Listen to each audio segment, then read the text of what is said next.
युद्ध के बीच चीन अब तक शांत था। हालांकि उस पर युद्ध के बीच ईरान को हथियार मुहैया कराने के आरोप भी लगे। अगले महीने ट्रंप चीन जाने वाले हैं और उससे पहले चीन की ओर से शांति का प्रस्ताव सामने रखा गया। नए खेल की ओर इशारा किया जा रहा है। इस रिपोर्ट में आपको चीन का ये खेल समझ आएगा।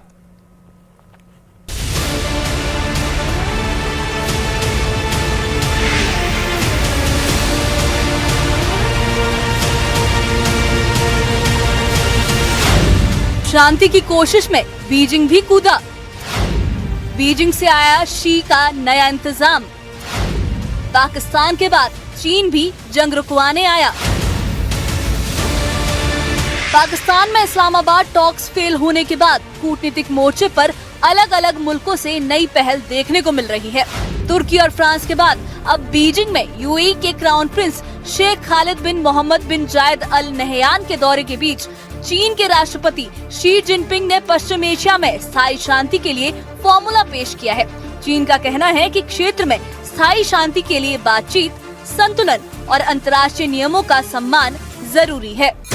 शी जिनपिंग ने 4 सूत्रीय प्रस्ताव रखा है। शी ने 4 अहम सिद्धांत दिए हैं। पहला सिद्धांत साथ साथ जीने के नियम का है। दूसरा सिद्धांत सबकी संप्रभुता के सम्मान का है। तीसरा सिद्धांत साथ साथ विकास और सुरक्षा का है और चौथा सिद्धांत अंतर्राष्ट्रीय नियमों की बाध्यता का है। शी जिनपिंग ने एक तरह से डोनाल्ड ट्रंप पर हमला बोलते हुए कहा कि दुनिया को जंगल के कानून की तरफ लौटने नहीं दिया जा सकता। इंटरनेशनल रूल ऑफ लॉ के अधिकारों की रक्षा करें। ये जब हमें सही लगे तब इस्तेमाल करें, जब ना लगे तो छोड़ दें। जैसा नहीं हो सकता और हम दुनिया को जंगल के कानून पर वापस नहीं जाने दे सकते।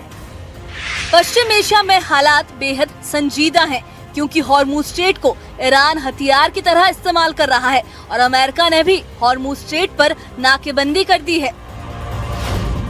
हॉर्मुज में जहाजों की आवाजाही पर असर पड़ा है। तेल सप्लाई और एनर्जी मार्केट में उथल पुथल है। हॉर्मुज स्ट्रेट को लेकर अलग अलग दावे भी किए जा रहे हैं। अल जजीरा के मुताबिक अमेरिकी नाकेबंदी के बावजूद चीन का tanker rich starry Hormuz strait से निकल गया। वहीं शिपिंग डेटा देने वाले लंदन स्टॉक एक्सचेंज ग्रुप के आंकड़ों के मुताबिक ये आवाजाही दर्ज की गई।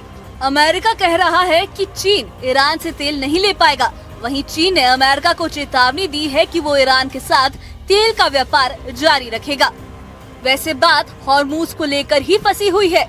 इस बीच में चीन भी पीस मेकर की फहरिस्त में शामिल होने की कोशिश में है।